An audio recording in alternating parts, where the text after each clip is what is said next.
بسم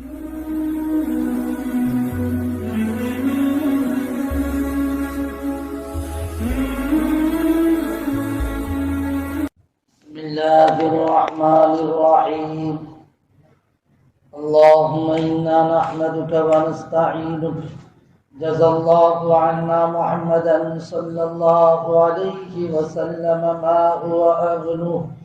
أما بعد، وبه قال أخبرنا عبد الوهاب بن هبة الله بإسناده عن عبد الله بن أحمد قال حدثني أبي قال حدثنا إسماعيل بن إبراهيم عن هشام الدستوائي عن يحيى بن أبي كثير عن أبي سلمة بن عبد الرحمن عن يعيش بن الطخفة بن قيس الغفاري قال كان أبي من أصحاب الصفة فأمر رسول الله صلى الله عليه وسلم به، فجعل الرجل يذهب بالرجل والرجل يذهب بالرجلين حتى بقيت خامس خمسة، فقال رسول الله صلى الله عليه وسلم انطلقوا بنا إلى بيت عائشة، فانطلقنا معه فقال يا عائشة أطعمينا، فجاءت بجشيشة فأكلنا، ثم قال يا عائشة أطعمينا، فجاءت بحيسة فأكلنا، ثم قال يا عائشة أسقينا، فجاءت بعس فشربنا، ثم جاءت بقدح فيه لبن فشربنا، ثم قال إن شئتم نمتم وإن شئتم انطلقتم إلى المسجد، فقلنا بل ننطلق إلى المسجد. قال فبينما أنا مضطجع من السعر على بطني إذا رجل يحركني برجلي، وقال هذه ضجعة يبغضها الله عز وجل. قال فنظرت فإذا هو رسول الله صلى الله عليه وسلم. یہ مسند احمد کی ایک حدیث میں نے آپ لوگوں کی خدمت میں پیش کی ہے. درس حدیث اللہ کے نبی علیہ الصلوۃ والتسلیم کے ارشادات، اس کے ذریعے سے کچھ دینی باتوں کو حاصل کرنا، یہ ہے درس حدیث کا مطلب. نبی کی باتوں کی روشنی میں سبق حاصل کرنا، یہ ہے درس حدیث کا مطلب. یہ حدیث مسند احمد کی، جس طرح بخاری شریف، مسلم شریف، ابو داؤد شریف یہ کتابوں کے نام، ایسے یہ بھی ایک کتاب کا نام ہے مسند احمد. وہاں کی حدیث میں نے پیش کی ہے. اس میں جو حدیث پاک میں جو واقعہ بیان کیا، اس میں میرے اور آپ کے لیے دو چیزیں ہیں. وہ دو چیزیں سمجھنے کے قابل ہیں. ایک تو یہ ہے کہ ہمیں محتاج کے ساتھ کیسا سلوک کرنا چاہیے. نمبر دو کے اوپر سونے کا اسلامی طریقہ کیا ہے. یہ دو باتیں اس حدیث پاک کے اندر بیان کی ہے. ایک صحابی ہے جن کا نام ہے طخفہ بنت قیس. طخفہ، اور ویسے یہاں پہ لکھا ہے طہفہ. یہ بھی صحابی ہے. جس طریقے سے ہم لوگ حضرت ابوبکر، حضرت عمر، حضرت عثمان جو مشہور و معروف صحابہ ان کے نام یاد رکھے ہوئے ہیں، ایسے ان کی بھی نام یاد رکھنے چاہیے. حضرت طخفہ بن قیس الانصاری رضی اللہ تعالیٰ عنہ، وہ یوں فرماتے ہیں میں اصحاب صفہ میں تھا، یعنی مدینہ منورہ میں مسجد نبوی میں آقا صلی اللہ علیہ وسلم کے حجرے کے سامنے ایک چبوترا تھا. چبوترے کا مطلب یہ سمجھ لو اوٹلا تھا. اوٹلا جیسا ہوتا ہے نا، اوٹلا بڑا اونچا، تو یہ اسی کو اردو میں کہتے ہیں چبوترا، عربی میں کہتے ہیں صفہ. بالکل اللہ کے نبی علیہ الصلوۃ والتسلیم کے حجر مبارکہ کے سامنے. اور ماشاءاللہ بہت سارے حضرات بھی ہوں گے جنہوں نے حرمین کی زیارت کی ہوگی اور وہاں اس منظر کو دیکھا بھی ہوگا. آپ علیہ الصلوۃ والتسلیم کا روضہ مبارکہ جو ہے وہ تو بالکل جانی میں ہے، اور اس کے بالکل سامنے ایک اوٹلا بنا ہوا ہے. اور جس طریقے سے لوگ ریاض الجنہ میں داخل ہونے کے سلسلے میں ایک دوسرے پر سبقت لے جاتے ہیں، پڑھی کرتے ہیں، اسی طریقے سے یہ صفہ والے حصے میں بھی بیٹھنے میں لوگ پڑم پڑی کرتے نظر آتے ہیں. ہم نے تو یہ منظر دیکھا ہے اپنے آنکھوں سے، بلکہ وہاں کا بیٹھنا میں تو یہ سمجھتا ہوں اپنے آپ کو دربار نبوی میں بٹھلانا ہوتا ہے. وہاں اگر کوئی آدمی بیٹھتا ہے تو میں کچھ قرآن اور حدیث کی روشنی میں یوں سمجھتا ہوں کہ اللہ کے نبی علیہ الصلوۃ والتسلیم کی توجہات، میرے آقا صلی اللہ علیہ وسلم کی عنایات سے بھرپور فائدہ وہ بندے خدا اٹھاتا ہے. یہ اوٹلا جو تھا، اس اوٹلے پر عموماً وہ صحابہ آ کے ٹھہرتے تھے جو صحابہ علم حاصل کرنا چاہتے تھے، اور ان لوگوں کے پاس کھانے پینے اور ان لوگوں کے پاس اپنی ضروریات کے سلسلے میں کوئی اسباب نہ ہوتا تو وہ یہیں پہ آ کے رہتے تھے. اور باقاعدہ یہ سمجھ لو کہ ایک مدرسہ تھا. مدرسہ اللہ کے نبی علیہ الصلوۃ والتسلیم کے زمانے کا یہ مدرسہ، جس کو مدرسہ صفہ سے تعبیر کر دی گئی. آج ماشاءاللہ بہت سارے حضرات اپنے مدرسے کا نام مدرسہ صفہ، صفہ محمدیہ اس طرح کا نام رکھے ہوئے. میرے مامو جان نور اللہ برکتہ، اللہ پاک ان کو غریب رحمت فرمائے. تو میرے مامو جان نے جب پرانی جگہ سے علیحدہ ہوئے اور جب رویندرا میں آئے تو ان کے دل میں چونکہ پڑھنے پڑھانے کا ایک شوق تھا، تو انہوں نے اس جگہ ایک مسجد وہاں پر ایک مدرسے کی بنیاد ڈال دی. صفہ محمدیہ، صفہ محمدیہ. میرے بھائیوں، یہ صفہ یعنی اللہ کے نبی علیہ الصلوۃ والتسلیم کے زمانے کا مدرسہ. اس بورڈنگ کے اندر طلباء کی تعداد اوپر نیچے ہوتی رہتی تھی. اس بورڈنگ کا سب سے مشہور طالب علم، اس دارالاقامہ کا سب سے مشہور طالب علم حضرت ابو ہریرہ رضی اللہ تعالیٰ عنہ، سب سے مشہور فیمس طالب علم. اللہ کے نبی علیہ الصلوۃ والتسلیم ان حضرات کو بلا دیا کرتے تھے. جب کھانے کا وقت ہوتا، نبی جی کے پاس گنجائش ہوتی تھی تو آپ صلی اللہ علیہ وسلم کہلا دیتے تھے، بھائیو بلا کے لے آؤ اصحاب صفہ کو. دودھ والا قصہ تو حضرت شیخ رحمۃ اللہ علیہ نے خود حکایات صحابہ کے اندر اس کو نقل کیا. ابو ہریرہ سے کہہ دیا بھائی سب کو بلا کے لے آؤ، اپنے ہم دودھ ہے. اور ابو ہریرہ خود کہتے ہیں مجھے بھی اتنی بھوک لگی تھی، اتنے سے کٹورے میں وہ دودھ تھا اور ساری لنگر کو بلانے کے لیے بھیج دیا. مجھے بھی اتنی بھوک لگی ہوئی تھی، کاش کہ آقا صرف مجھے کو دودھ پلا دیتے. اب بلانے تو گیا، میں بلا کے تو لایا، لیکن کریلا نیم چڑھا ایک ایسا ہوا، آقا نے یہ کہا کہ یہ دودھ کا کٹورا لو اور سب کو پلاؤ. اور ظاہری بات ہے بھوک مجھے لگی ہے بہت زیادہ، اور مجھ سے کہہ رہے کہ سب کو پلا. تو میں تو اور ٹینشن میں آ گیا کہ کہیں مجھے سب سے پہلے پینے کو کہتے، لیکن آقا جی نے یہ فرما دیا کہ سب کو پلاؤ. مشہور واقعہ ہے جو کتاب کے اندر لکھا ہوا ہے، مجھے اور آپ کو پڑھنا چاہیے. تو اس بورڈنگ کے لیے ایک طالب علم ہے جن کا نام ہے تخفہ بن قیس الغفاری. اللہ کے نبی علیہ الصلوۃ والتسلیم اس بورڈنگ کے طلباء کے کھانے کے لیے بعض مرتبہ نماز کے بعد اعلان کرتے تھے، بھائیو دیکھو جس کے پاس جتنی گنجائش ہے اتنے کو لے جاؤ، جس کے پاس جتنی گنجائش ہے اتنے لے جاؤ.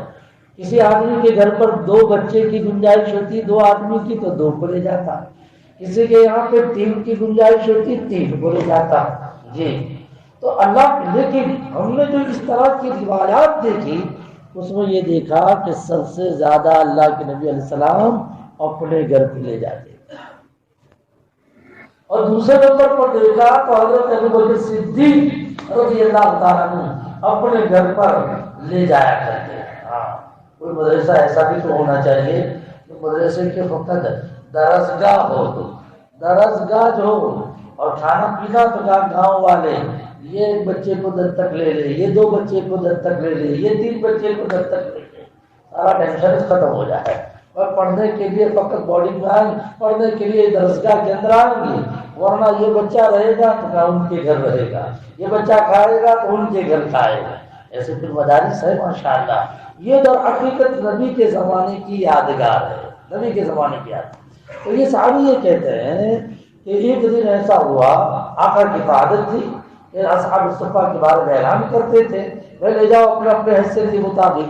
ایک دن آقا نے اعلان فرمایا وہ لے جاؤ، تو کہتے ہیں ایک آدمی آیا 2 کو لے گیا، ایک آدمی آیا 1 کو لے گیا، سب لے گئے، اب رہ گئے فقط 5۔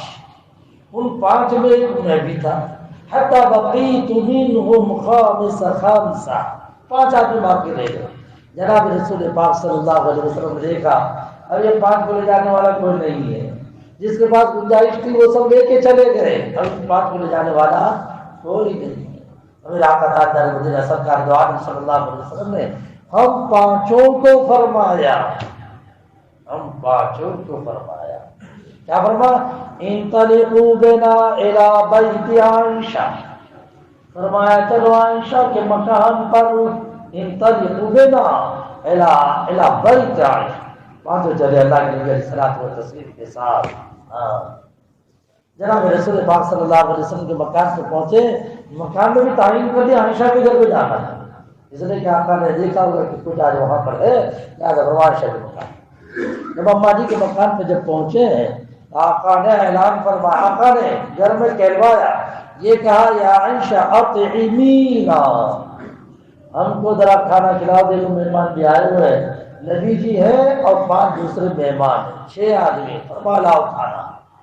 تو اماں جی کے مکان میں اس دن کچھ تھا، تو 2 چیز تھی، نمکین بھی تھا اور شیرینی بھی تھی، یعنی یہ کہہ لیجیے زردہ بھی تھا اور اس کے ساتھ ساتھ دال چاول بھی تھے۔ یہاں 2 لفظ استعمال کیے، جشیشۃ، سمجھے، جشیشہ، اس کا مطلب یہ ہے کہ نمکین کھانا۔ تو جناب رسول پاک صلی اللہ علیہ وسلم کے اس کہنے پر اماں جی نے وہ کھانا پیش کر دیا، کہتے فاکلنا، ہم سب نے کھایا، یہ 5 نے نبی جی بھی اس میں ساتھ میں موجود ہے۔ اور دوبارہ آقا نے فرمایا عائشہ تعمینا، پہلے جو مقدار آئی تھی وہ مقدار یا تو کم تھی یا یہ کہہ لیجیے کہ وہ کھا گیا تھا اور آقا کو معلوم تھا کہ اور بھی پوچھے، لہٰذا فرما دیا کہ اب اور لے آؤ۔ چنانچہ دوسری مرتبہ جب آپ نے طلب فرمایا تو اماں جی لے کر آئی حیثۃ، حیثہ کہتے ہیں حلوہ، حلوہ لے کر پیش کیا، گویا دونوں کھلایا، محتاج کو دونوں کھلایا۔ چنانچہ جب کھانے سے فارغ ہو چکے تو اب پانی کی ضرورت تھی، لہذا فرمایا عائشہ اسقینا، اب ہم کو پانی پلاؤ، سمجھے، پانی کا انتظام کرو۔ تو پانی کا انتظام کس طرح سے کیا؟ 2 طرح سے کیا، پہلے نمبر پر پانی اور دوسرے نمبر پر دودھ، یعنی اب کوئی ڈرنکس والی چیز آنی چاہیے، تو فرمایا کہ پہلے نمبر پر فجاءت بعس، اس پیالہ آیا، نہ وہ پیالہ جو آیا تو ہم سب نے اس پیالے سے پانی پیا، لیکن تھوڑی دیر میں دوسرا ایک بڑا پیالہ آیا جس کے اندر فی لبن، جس میں دودھ تھا، ہم نے دودھ پیا، پانی بھی پیا نے دودھ بھی پیا۔ سمجھ رہے ہو نا جی؟ مہمان کے سامنے، محتاج کے سامنے یہ سب، جیسے میوات میں جاوے تو پانی بھی پلاوے اور کھیر بھی کھلاوے، سمجھے، پانی بھی اور دودھ بھی دونوں چیز۔ تو کھانے میں بھی 2 آئٹم، پینے کے سلسلے میں بھی 2 چیز، پانی کا بھی انتظام اور نمبر 2 کے اوپر دودھ کا بھی انتظام، یہ ہو چکا۔ اس کے بعد سننے جیسی چیز ہے، اللہ کے نبی علیہ السلام نے 5 حضرات کو فرمایا تم چاہو تو سو جاؤ، تم چاہو تو مسجد جاؤ، کھانا ہو گئی، تم کو تو ہم نے کھانا کھلانے کے لیے بلایا تھا، سمجھے، اب تمہارا کام تو ختم ہو چکا، اور قرآن کی ہدایت ہے کام ختم ہو جاؤ تو جاؤ۔ فَإِذَا طَعِمْتُمْ فَانْتَشِرُوا، جب کھانا کھانے تو پھر چلے جانا چاہیے، لیکن اپنی تو عادت یہ ہے کہ کھانا ہو جائے، کھانا کھا لینے کے بعد ایسے پڑتے ہیں، ایسا لگتا ہے کہ شاید شام رات کا کھانا نہ صحیح تو دوپہر کے 3 بجے کی چائے کو وصول کر کے جائیں گے، رات کا کھانا نہیں سے تو دوپہر کا 3 بجے کا تو وہ جو چائے والا لنچ جو ہے نا وہ تو نمٹا کر جائیں گے، اتنا لوگ یہ چیز نہیں، تھوڑا سوچنا چاہیے، سوچنا چاہیے، وہ جو ہم کو کھلاتا ہے ہم اپنے شوق سے کھاتے ہیں، لیکن کھلانے والے کو کھلانے کی ذمہ داری، اس کے بعد کے برتن اور دوسرے سارے نظام کی اس کی ذمہ داری، لہذا ہر ایک کو اپنے اپنے اعتبار سے پھر چل پڑنا چاہیے۔ بہت لمبی حدیث ہے، میں نہیں کہتا، کسی موقع سے انشاءاللہ سنائیں گے، قرآن مجید میں کھانے کے آداب بتاتا ہے، لیکن آدھا بچا تو اللہ کے نبی علیہ السلام نے فرمایا بھائی دیکھو گنجائش ہے، اگر تم سونا چاہو تو کمرے میں سو بھی سکتے ہو، انشی تم لکھ تو، اور اگر تم چاہو یہاں سو بھی سکتے ہو، اور اگر تم چاہو تو ان طرف تم مسجد کو جاؤ بھائی، تم اپنے اپنی جگہ پہ جاؤ۔ خیر یہ بات انہوں نے کہا اللہ کے رسول صلی اللہ علیہ وسلم ہم تو مسجد جائیں گے، یہاں نہیں سوتے، ہم مسجد جائیں گے، ہم یہاں پہ نہیں سوتے۔ چلیے مسجد میں گئے، اب یہ صحابی یہ فرماتے ہیں، حضرت طغفہ بن قیس غفاری یہ فرماتے ہیں مسجد میں گئے، جا کے ہم لوگ تو سو گئے وہاں پہ، اب میں بھی لیٹا ہوا تھا، جب میں لیٹا تو میں کیسا لیٹا، تو کہا کہ میں اوندا منہ لیٹ گیا، سر کے بل جسے چہرے کے بل کہتے ہیں، یوں چہرے کے بل بعض لوگ اس طرح سے سو جاتے ہیں، وہ اس طرح سے میں سویا ہوا اور بالکل گہری نیند میں مست تھا۔ اتنے میں تہجد کا وقت تھا، فبینما انا مضطجع من السحر، سحری کا وقت تھا اور میں اس طرح سے اعلیٰ بطنی پیٹ کے بل سویا ہوا تھا۔ اچانک میں نے دیکھا کہ کوئی آیا اور مجھے جو ہے ہلا رہا، یحرکنی برجلی، اپنے پاؤں کے ذریعے سے ہلا رہا ہے، میں اٹھ، کیا کر رہا ہے، اٹھ سمجھے، اور وہ انہوں نے یوں فرمایا، آواز میں نے یہ سنی، انہوں نے یوں فرمایا هذه ضجعة يبغضها اللہ عز وجل، یہ سونے کا وہ طریقہ ہے جو اللہ اس سے ناراض ہوتے ہیں، اللہ اس سے ناراض ہوتے ہیں، یہ سونے کا صحیح طریقہ نہیں، یہ سونے کا غلط طریقہ ہے، ایسا نہیں سویا جاتا۔ هذه ضجعة يبغضها اللہ عز وجل، میں نے دیکھا بھائی یہ کون اس طرح سے ہلا کر اس طرح سے تبلیغ کر رہا ہے، فنظرت فإذا هو رسول اللہ صلی اللہ علیہ وسلم، میں نے دیکھا وہ میرے آقا تاجدار مدینہ سرکار کو عالم صلی اللہ علیہ وسلم ہے۔ آقا نے اس طرح کی بات ارشاد فرمائی اور غلط طریقہ، سونے کا غلط طریقہ اس پر متوجہ فرمایا۔ یہ ہو گئی پوری حدیث، واقعہ آپ کے سامنے آ گیا۔ اس واقعے میں دیکھیے کھانے کے سلسلے کی کچھ باتیں مل رہی ہیں، سونے کے سلسلے کی بات مل رہی ہے۔ کھانے کے سلسلے میں نمبر 1 کے اوپر پہلی بات آدمی کو چاہیے اطعام طعام، اطعام مسکین، اطعام محتاج، یعنی لوگوں کو کھلانے والی فضا ہونی چاہیے، لوگوں کو کھلانے۔ ارے میرے بھائیوں، کھلانا تو بہت بڑی بات ہے، بہت بڑی بات ہے، ہاں اتنی بڑی بات ہے، اتنی بڑی بات ہے۔ اللہ کے نبی علیہ الصلوۃ والتسلیم سے ایک مرتبہ کسی نے پوچھا اسلام کیا ہے، میرا آقا نے فرمایا اطعام الطعام، اسلام یعنی کھلانا، اسلام یعنی سلام پھیلانا۔ واہ بھائی واہ، لاک ڈاؤن میں دیکھا کہ نہیں پبلک نے کہا سب گھر میں سمٹ رہے ہیں، سب خزانہ اپنا محفوظ کر رہے ہیں، اور ماشاءاللہ لا الہ الا اللہ والا آ گیا آ رہا، دیکھا نا 2 سال میں لا الہ الا اللہ، سب کو کھلایا، سب کو کھلایا جی۔ اور ابھی بھی کلپوں میں کیا کیا چل رہا ہے، کہا کہ وہ بھوساول جنکشن پہ تو کہا کہ اگر کوئی بھی مسافر یہاں سے گزرے ہے تو ہم لوگوں نے جو ہے افطاری کا وقت ہے، سحری کے وقت سے اگر گزرے تو اپنے وقت کانٹیکٹ کر لے، فون نمبر، ہمارے آدمی اسٹیشن پر آ کر آپ کی بوگی میں کھانا پہنچا دیں گے، افطاری کا سحری کا لے کے آنے کی ضرورت نہیں ہے۔ واہ بھائی واہ، ایمان والا یعنی کھلانے والا، بات سمجھ، یہ بات کہیں اور نہیں ملتی، سمجھ رہے؟ ہاں یہاں کھلانے کی فضا بنانی چاہیے، کھلانے کی فضا بنانی چاہیے۔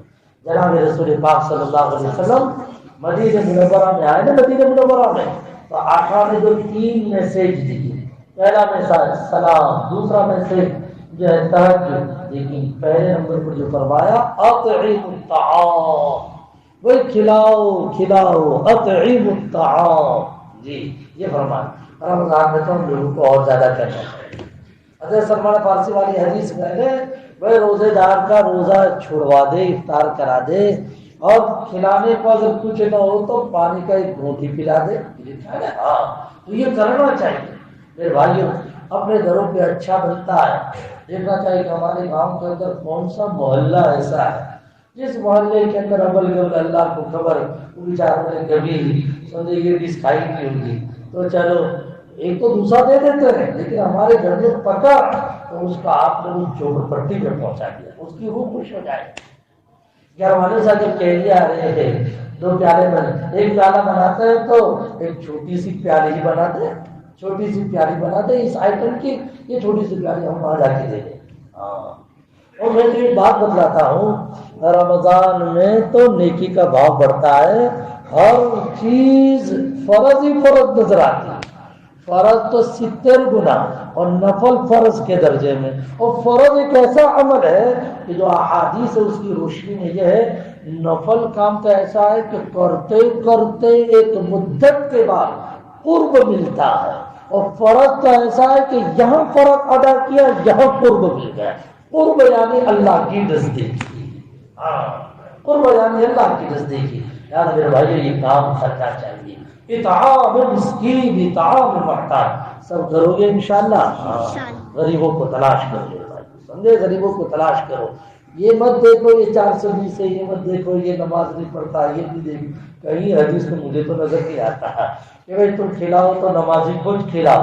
ہاں اولا کی بات تو ایک الگ چیز ملے گی، اولا یہ ہے وہ ایک الگ چیز ملے گی، لیکن بھائی کیا معلوم کہ ان کو کھلا دو تو یہ تمہارے اچھے نیت کے ساتھ ملنے والے لقمے کے ذریعے آج نہیں تو 1 مہینے کے بعد یہ نمازی بن جائے، تمہارے اس اچھے نوالے کے ذریعے سے اس کی اولاد حافظ قرآن ہو جائے۔ ہاں یہ اچھی لمبی چوڑی نیت کر کے مجھے اور آپ کو کھلانا چاہیے، لیکن جو ہے یہاں تو میں تو کل راستے میں جو آیا تو ماشاءاللہ سب وٹ حکم میں دیکھ رہا تھا، موبائل میں وٹ حکم سب ظاہر ہو رہے تھے کہ 10:30 سے لے کے 4:30 تک کوئی بھی مانگنے والے کو نے سبزی بیچنے والے کو گاؤں میں گھومنا نہیں، کئی سمجھے کہ اس میں ٹھیک ہے شریعت میں کچھ گنجائش ملتی ہے، لیکن تمہیں پتہ ایک ہی چیز نظر آئی، تمہیں قرآن مجید کی دوسری آیات نظر نہیں آئی؟ قرآن مجید میں یہ بھی ہے وَأَمَّا السَّائِلَ فَلَا تَنْهَرْ، ہاں مانگنے والے کو بالکل نہ جھڑکو، نہ جھڑکو، جھڑکنے کی بات ہے کہ جھڑکو بھی نہیں، شرم آنی چاہیے لکھنے سے پہلے کہ کسی نے قاعدے کا بھنگ کیا تو سزا پاتر ہوگا، بات سمجھ میں آ رہی ہے؟ ادھر اوپر کا قانون بھی چلتا ہے، اس بات کو یاد رکھنا چاہیے۔ وَأَمَّا السَّائِلَ فَلَا تَنْهَرْ، مانگنے والے کے لیے بھی ہدایت ہے کہ بھائی جو مانگو تو کسی کے ساتھ الجھو مت، مانگو تو اچھے تک، یہ بھی ہے سمجھے کہ اس کا انکار نہیں ہے، لیکن یہ بھی ہے کہ دینے والے کو بھی ہدایت ہے، دینے والے کو بھی ہدایت ہے۔ وَأَمَّا السَّائِلَ فَلَا تَنْهَرْ، دینے والے کو تو میں ایک بات بتاتا ہوں، ایک ہی بات بتاتا ہوں، کیا سمجھتے ہو آسمان سے فرشتے کا اترنا بند ہو گیا؟ آسمان سے فرشتوں کا اترنا بند ہو گیا؟ آسمان سے فرشتے وہی لے کر آ گئے، یہ بند ہو گیا، لیکن مدد کرنے کے لیے آوے، دوسرے کاموں کے لیے آوے، یہ تو قیامت کی صبح تک ہی چلتا رہے گا، ہاں یہ تو قیامت کی صبح تک، اور اس میں آزمائش کے لیے بھی آتے ہیں، یہ یاد رکھنا، آزمائش کے لیے بھی آتے ہیں۔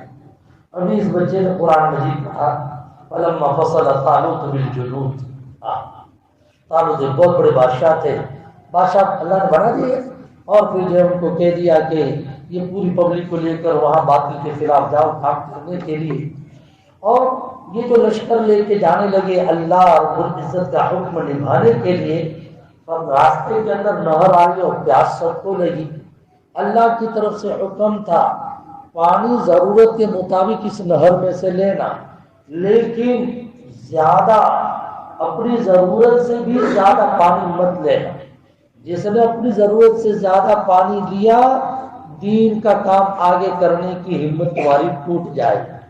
اللہ رب العزت نے فرمایا ان اللہ مبتلیکم بنہر فمن شرب منہ فلیس منی ومن لم يطعم فإنه مني إلا غرفة بيده، یہ فرمایا ایک نہر آ رہی ہے، تم دین کا کام کرنے کے لیے جانے ایک نہر آ رہی ہے، اس نہر میں سے ضرورت کے بقدر پانی پینا لیکن اسٹاپ کرنے کی اجازت نہیں۔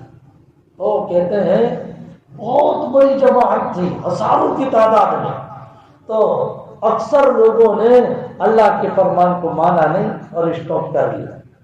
فقط 313 آدمی، کتنے آدمی؟ 313 آدمی، انہوں نے اللہ کے حکم کو مانا کہ جتنا ایک گھونٹ کی ضرورت تھی بس وہ ایک گھونٹ انہوں نے استعمال کیا۔ دیکھیں میں یہ قصہ سنا رہا ہوں، قرآن نے بتلایا، اس سے یہ پتا چلا اللہ آزمائش میں ڈالے، نہ معلوم کون سی چیز آزمائش کی بن جاتی ہے۔ میں آپ کو دوسرا قصے کی طرف لے جانا چاہتا ہوں۔ بیشتی زیور سب نے پڑھی ہوگی، اس بیشتی زیور کے اندر قصہ پڑھا ہے، ایک اندھا، ایک کبڑا یعنی بیچ میں سے جو ٹیڑھا ہو جائے، ایک اندھا، ایک کبڑا، ایک وہ انسان جس کے سر کے بال درمیان سے اڑے ہوئے تھے، گنجا، اگلے بال نہیں۔ یہ تینوں کے پاس اللہ پاک نے فرشتے کو بھیجا، سب کے پاس فرشتے کو بھیجا، سب حالات میں تھے۔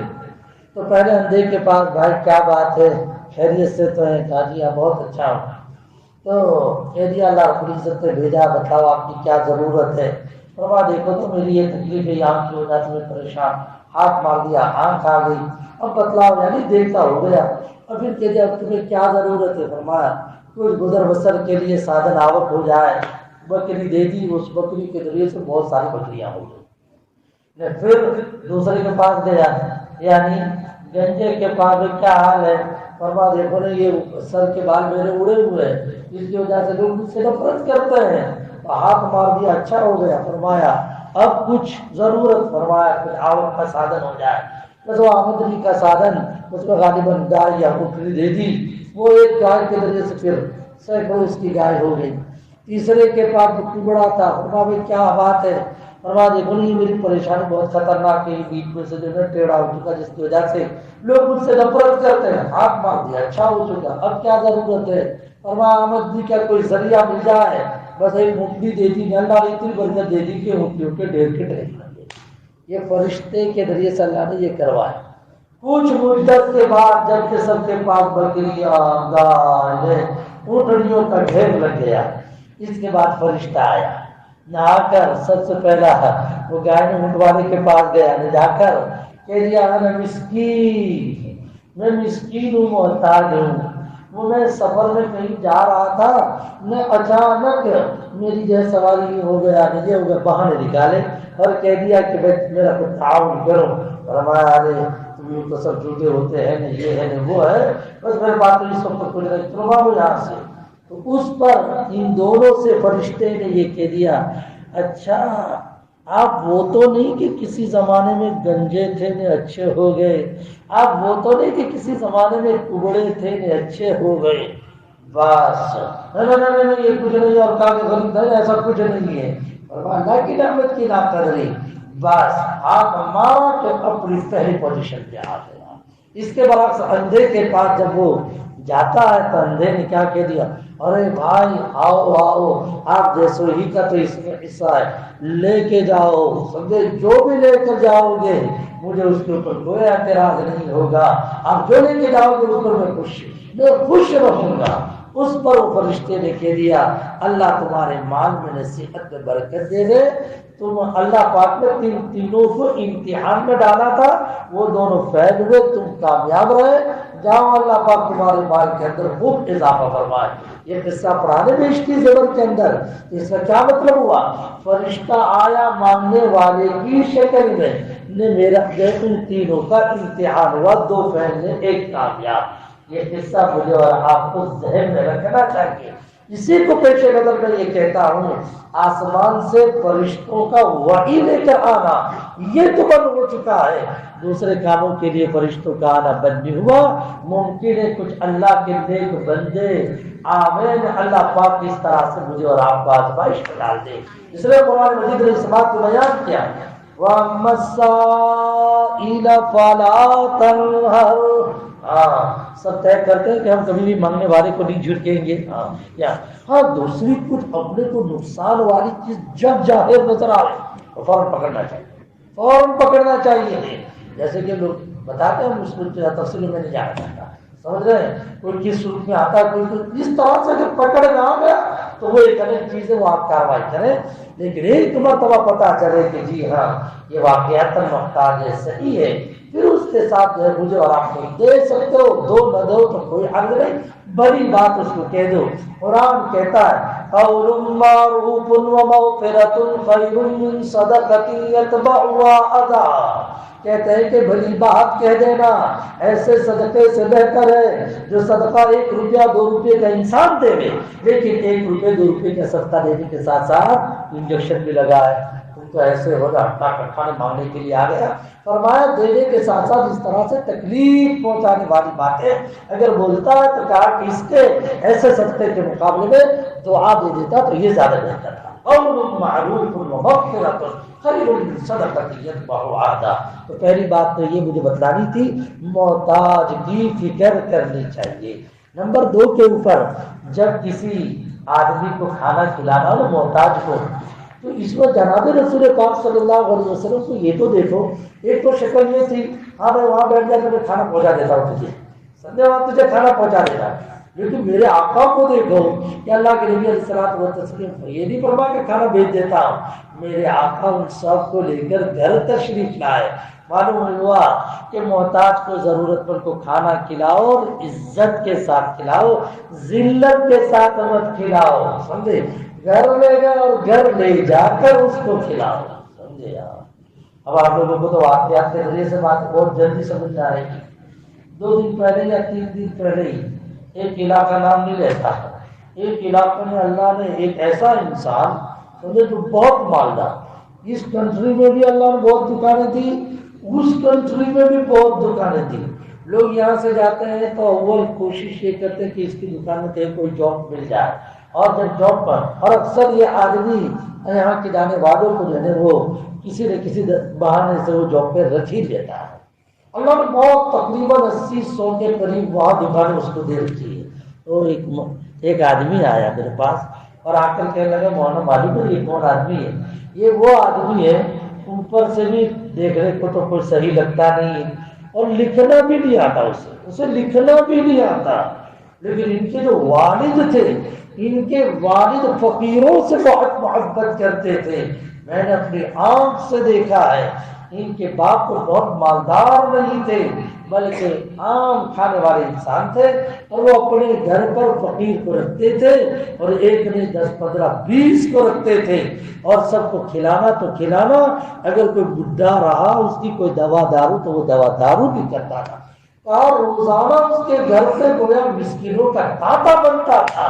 نہ معلوم کس کی دعا لگ گئی کہ آج اس کے گھر پر اس طرح کی ریل بیل ہے، اور بھی بہت سارے قصے سناتا، لیکن ممکن ہے کوئی وہاں تک پہنچ جاتے، سمجھے، اس لیے میں اس بات کو وہاں تک پہنچنے کا مطلب ذہن وہاں تک چلا جائے، اس لیے میں اس بات کو جو ہے تھوڑا سا یہ کرنا چاہتا ہوں۔ یاد رکھیں جب اللہ کے بندوں کے ساتھ کوئی آدمی اچھا سلوک کرتا ہے تو یہ اللہ کے بندوں کے ساتھ اچھا سلوک کرنا، اللہ کے خاندان کے ساتھ اچھا سلوک کرنا ہے، تو پھر اللہ پاک کیسے اس دینے والے کو فراموش کریں گے؟ اللہ اپنے کو جو ہے دینے والا بنا ہے، لینے کے مقابلے میں دینے کی فضا۔ تو ایک تو ہے کھلائیں، نمبر 2 کے اوپر یہ کہ گھر میں بلا کر کھلائیں، گھر میں بلا، ہاں کوئی پردے کا مسئلہ ہے کوئی دوسری چیز، وہ ایک الگ چیز ہے، لیکن زیادہ اکرام اس کا۔ اور نمبر 3 تیسری بات بھی سمجھ میں آئی، وہ ایک ایک کھلاویں، گھر میں کھلاویں اور ہر طرح سے کھلاویں، ہر طرح سے، یہ نہیں کہ بریانی بھی پکی ہوئی ہے کڑی کھچڑی لائے اس کو کڑی کھچڑی سے اٹھا دیتے ہیں۔ اللہ کے نبی علیہ الصلوۃ والتسلیم اور عائشہ سے کہہ دیا اطعمینا، اچھا کھانا بھی آیا معمولی کھانا بھی آیا، دونوں کھانے کھلائے گئے، دودھ آیا تو دودھ بھی پلایا گیا۔ معلوم یہ ہوا کہ ضرورت مند کو کھلائے تو جی بھر کر آدمی کو کھلانا چاہیے، لیکن یہ ساری باتیں اس حدیث کے ذریعے سے سمجھ میں آ رہی ہے۔ اور آخری بات میں یہ کہہ دیتا ہوں وہ یہ ہے کہ سونے کے آداب، یہ بچے بیٹھے ہوئے ماشاءاللہ، ان کو بھی بطور خاص مسجدوں میں ہم لوگ سو جاتے ہیں تو اس وقت کبھی کبھی نظر پڑ جاتی ہے کہ بھائی کس طرح سے لوگ سوئے ہوئے ہیں، اس وجہ سے میں آپ لوگوں کو بطور خاص میں نے آج دوپہر میں کیا کون سی حدیث میں ان لوگوں کو سناؤں، جو کھولا تو یہی حدیث نکل کر چلو یہی سنا دیتے ہیں، تو اس میں بطور خاص یہ پیش کرنا تھا کیسے سونے کا طریقہ دیکھیں۔ اللہ کے نبی علیہ الصلوۃ والتسلیم نے صحابی سے یہ فرما دیا جو پیٹ کے بل، فرمایا یہ سونے کا وہ طریقہ وہ ہے کہ جس سے اللہ ناراض ہوتے ہیں۔ میرے بھائی سونے کے آداب ہیں، سونے کے آداب ہیں، جہاں آقا نے پڑھنے کو فرمایا، جہاں وضو کو فرمایا، باوضو سو، باوضو سو. جو آدمی باوضو سوتا ہے نا، وضو کے ساتھ سوتا، کیا فضیلت ہے؟ وضو کے ساتھ سوئے تو کیا فضیلت ہے؟ دو فضیلت، دو فضیلت. نمبر ایک، اگر مر گیا تو شہید، سونے کی حالت میں مر گیا تو شہید. اور نمبر دو، فرشتہ اس کے لیے دعائے مغفرت پوری رات کرتا رہتا ہے. فرشتہ اس کے لیے دعا کرتا رہتا ہے. بہت بڑی بات ہے. فرشتہ میرے تمہارے لیے دعا کر کے کیا پوچھنا؟ باوضو سونا چاہیے. سب کرو گے انشاءاللہ باوضو؟ وضو ٹوٹ جائے، وضو کا اہتمام کرنا چاہیے. باوضو سو فرشتہ. ارے یہ تو باوضو سونا، کچھ اعمال کر کے سویا کرے. ایک حدیث اللہ کے نبی علیہ الصلوۃ والتسلیم نے فرمایا، جب آدمی آیت الکرسی پڑھ کے سوتا ہے، فرشتہ اس کی حفاظت کے لیے، چوکیداری کے لیے کھڑا ہو جاتا ہے، شیطان اسے قریب نہیں آتا. کیا مجال شیطان کی یا شیطان کے دلالوں کی، ایجنٹوں کی، کہ وہ اس پہ جادو کرے، ہمت کرے. حضرت علی فرماتے ہیں کہ کوئی بھی عقل مند مسلمان ایسا نہیں ہو سکتا کہ آیت الکرسی کی یہ فضیلت سنے اور بغیر آیت الکرسی پڑھے سو جائے. سب پڑھو گے آیت الکرسی انشاءاللہ. اور قل یا ایھا الکافرین جو پڑھتا ہے، کیا؟ قل یا ایھا الکافرون. اللہ کفر و شرک سے اس کی حفاظت فرما. واہ بھائی واہ، کتنی بڑی بات ہے. ہاں، ایمان کا تو بہت بڑی دولت ہے بھائی. تو یہ تو گارنٹی والی باتیں ہیں، حدیث ہے جو حدیث سنا رہا ہوں. تو جہاں اللہ کے نبی علیہ الصلوۃ والتسلیم نے سونے کے سلسلے کی یہ باتیں بتلائی، وہیں سونے کے سلسلے کے آداب بھی بتلائے. ایک ادب کیا بتلایا معلوم ہے؟ اللہ کے نبی علیہ الصلوۃ والتسلیم نے یہ فرمایا، کھلی چھت پہ جو سوئے میں اس سے بیزار ہوں. کھلی چھت کا مطلب چھت ہے اور اس کی پاڑ نہ ہو. بھائی سونے کی حالت میں بعض لوگوں کو تو ماشاءاللہ رولر کی طرح گھومنے کی بھی عادت ہوتی ہے نا. تو اگر وہ کھلی چھت پہ سویا نہیں، ادھر کچھ منڈیر نہیں ہے، دیوار نہیں ہے، پار نہیں ہے، تو کہیں پر بے خیالی میں لڑکتے لڑکتے پار جو ہے وہ بالکل کنارے پہ پہنچے اور نیچے کو سو جائے. اور بعد میں ہوتا ہے سونے کے ماشاءاللہ عجیب عجیب طرح کے سونے کے لہرے کے سونے کی کیفیت. سوئے تھے وہاں پہ جگہ تو وہاں سمجھے. ہاں ایسا بھی ہوتا ہے جی. سوتے ہوئے جو ہے نا وہ پاؤں ہلانے کی بھی عادت ہوتی ہے، معلوم بھی کیا کیا سب کچھ ہوتا رہتا ہے. اللہ کے نبی علیہ السلام نے یہ فرمایا.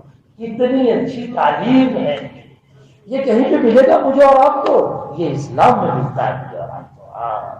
نمبر 2، آقا نے فرمایا، سوتے ہوئے اپنے ہاتھوں پر لگی چکنائی اس کو دھو کر سوئے. لگی چکنائی دھو کر سوئے. ورنہ اگر آپ نے اپنے ہاتھوں میں کھاتے ہوئے جو ہے وہ کہیں آپ نے چکن وکن استعمال کر لی، اس کی اسمیل گئی، تو کچھ کیڑے ایسے ہوتے ہیں جو ان اسمیل کو سونگھ کر وہ آتے ہیں اور آ کر چاٹتے بھی ہیں. اب اگر کوئی کیڑا آیا نے، کوئی جانور آیا نے آپ کے بدن کے اس حصے کو اگر اس نے کوئی ڈنک مار لیا، نقصان پہنچایا، تو کہا کسی اور کو برا بھلا نہ کہے، وہ اپنے آپ کو برا بھلا کہے. تو سوتے ہوئے اپنے ہاتھوں کو اور اپنے اس عضو کو صاف کر کے کیوں نہیں سویا؟ یہ اللہ کے نبی علیہ الصلوۃ والتسلیم نے فرمایا. وہی اللہ کے نبی علیہ الصلوۃ والتسلیم نے فرمایا، جاگنے والوں کے بیچ میں سوئے، الگ سے سوئے. بھائی وہ سب بیٹھ کے باتیں کر رہے، اب تو سویا، تو نے جو اگر مشین جو چلایا، یعنی سمجھے کھراٹے لینے جو شروع جو کیے، نسکورے کھلانے، سو رہے، تو یہ سب بیٹھ کے تیرا مذاق اڑائے. اور ممکن ہے تیرے سونے کی عادت کے اندر یہ لوگ سمجھے تیرا کچھ مذاق بنائے. اس لیے اللہ کے نبی علیہ الصلوۃ والتسلیم نے فرمایا، جاگنے والوں کے بیچ میں الگ سے سویا کر. آقا کی عادت. اللہ کے نبی علیہ الصلوۃ والتسلیم کتنی اچھی تعلیم دی. آقا نے فرمایا، اس گھر میں نہ سوئے کہ جس گھر میں تو اکیلا ہو. اکیلا آدمی کو کسی ایک کمرے میں نہیں سونا چاہیے، بلکہ کوئی مجبوری ہو تو ایک الگ چیز ہے. وہیں اللہ کے نبی علیہ الصلوۃ والتسلیم نے فرمایا، بھائی سوئے تو اوندا منہ پیٹ کے بل آدمی کو نہیں سونا چاہیے. یہاں تو لکھا ہے کہ یہ وہ طریقہ ہے، اللہ اس سے خوش بھی ہوتے، ناراض ہوتے ہیں. اللہ جو میری تمہاری حفاظت کرنے والا ہے. قرآن کہتا ہے 17ویں پارے میں، قُلْ مَن يَكْلَؤُكُمْ بِاللَّيْلِ وَالنَّهَارِ. نبی جی لوگوں سے کہہ دیجیے، کون تمہاری نگرانی کرتا رات و دن میں؟ اللہ نگرانی کرتا ہے. لیکن وہ ناراض ہے تو پھر میری تمہاری نگرانی ہوگی نہیں ہوگی. تو بھائی سوئے تو کیسے صحیح طریقے سے سونا چاہیے. اب وہ صحیح طریقہ کیا ہے؟ وہ صحیح طریقہ یہ ہے آدمی کو داہنی جانب سونا چاہیے، داہنی کروٹ پر لیٹنا چاہیے اور اپنا سیدھا ہاتھ گال کے نیچے رکھ کر سونا چاہیے. یہ سونے کا طریقہ ہے. تو سب سو گے انشاءاللہ. کون سا آدمی کو جبڑا پڑکا پڑ ہوا جبڑا پڑکا پر سونے کا طریقہ. بلکہ ہمارے حضرت جو سلاتے تھے وہ تو کہتے تھے کہ وہ داہنی جانب پر بھی جو ہے داہنے ہاتھ کے نیچے رخسار رکھ کر آپ سوئے، اپنے پاؤں کو تھوڑا سا موڑ دو، شکل تمہاری بن جاتی اس طرح سے جیسے کہ محمد لکھا ہوا ہے. وہ حضرت یہ کہا کرتے تھے. لیکن خیر اس میں پڑھنے کی ضرورت نہیں، وہ تو اہل ذوق کی اپنی ایک بات ہے. لیکن میں آپ لوگوں کے سامنے بتا رہا ہوں اللہ کے نبی علیہ الصلوۃ والتسلیم نے سونے کا طریقہ بتایا. آج سے ہم لوگ یہ دونوں نصیحتوں پر عمل کریں، دونوں نصیحتوں پر. نمبر 1 محتاج کی فکر کریں. سب کرو گے انشاءاللہ. کون نہیں کرے گا مطلب ہاتھ اٹھاؤ تو ماشاءاللہ. جی 6-7 دن تک تو اب تم لوگوں کی سب کی ورزش ہوتی رہے گی، ہاتھ کی بار بار اٹھواتا چلوں گا کون کرے گا. لیکن میں بعد میں چل کر دعا بھی کرتا ہوں کہ اللہ جن لوگوں سے وعدہ کروا اللہ سب کو وعدے پر عمل کرنے کے لیے توفیق عطا فرما. تو سب دل سے سمجھے کہ ہاتھ اٹھائیں. اور میرے بھائیوں دوسرے نمبر پر سونے کا طریقہ اپنے بچے وغیرہ میں اس کا خیال کرنا چاہیے. چھوٹے چھوٹے بچے بیٹھے ہیں ورنہ اگر آپ اکیلے ہوتے تو میں بتاتا کہ اس میں اندرونی باڈی کے اعتبار سے کیا کیا نقصان ہے، آدمی کے جو ہے نا جنسیات کے اعتبار سے اس میں کیا کیا تکالیف اس میں کھڑی ہو جاتی ہے. یہ بہت ساری چیزیں سمجھنے جیسی ہے. اللہ بلکہ میں تو آج کل کہتا ہوں کہ اپنے بڑھنے والی یہ جو نسلیں ہیں ان نسلوں کی 3 باتوں کا زیادہ خیال رکھو. پہنتا کیا ہے، نمبر 2 گھر سے باہر کرتا کیا ہے، اور نمبر 3 گھر میں بھی رات کی تنہائی میں رہتا کیسا. گھر میں بھی رات کی تنہائی میں یہ رہتا کیا ہے. بہت سمجھنے کے لیے اس کی فکر کرنے کی ضرورت ہے. اللہ پاک کہنے سننے سے زیادہ عمل کی توفیق ہم سب کو نصیب فرمائے.